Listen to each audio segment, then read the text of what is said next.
विश्वास की शक्ति। इंग्लैंड के एक पादरी का विश्वास की आध्यात्मिक शक्ति में अटल भरोसा था।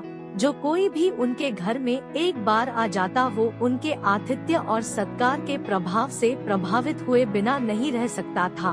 उनके मन में लोगों के लिए अथाह प्रेम भाव था, इसलिए लोग उनका बहुत सम्मान भी करते थे। एक दिन जेल से भागा हुआ चोर रात में शरण लेने के लिए इधर उधर घूम रहा था। उसने देखा कि पादरी के घर का दरवाजा खुला हुआ है, इसलिए वो उस ओर चला गया और पादरी के घर में प्रवेश कर गया। पादरी ने उसे देखते ही उसका अभिवादन किया और उससे कहा, तुम्हारा मेरे इस घर में स्वागत है मेरे भाई, लेकिन तुम ये बताओ तुम कौन हो और यहाँ क्या करने आए हो। इस पर चोर ने सफेद झूठ बोलते हुए कहा, फादर मैं एक मुसाफिर हूँ और रास्ता भटक गया हूँ, सो इधर उधर भटक रहा था और आपके घर का दरवाजा खुला हुआ देखा तो इस ओर चला आया। क्या मुझे सिर छुपाने के लिए जगह मिल सकती है? मैं सुबह होते ही यहाँ से चला जाऊँगा।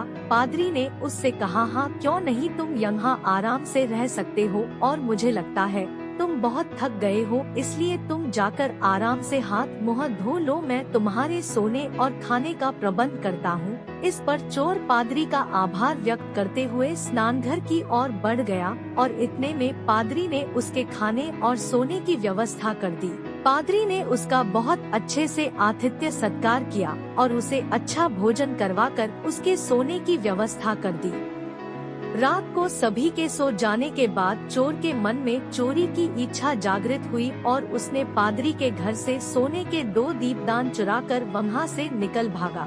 रात में पुलिस उसकी तलाश में ही थी, सो वो पुलिस के हत्थे चढ़ गया तो पूछताछ में उसने बता दिया कि मैंने ये पादरी के घर से चुराए हैं। इस पर उसे पादरी के सामने लाया गया तो पादरी ने पुलिस वालों से कहा, आप कृपया इन्हें छोड़ दीजिए, ये मेरे घर में मेहमान के तौर पर आए थे और मैंने ये दीपदान इन्हें उपहार के तौर पर दिए हैं।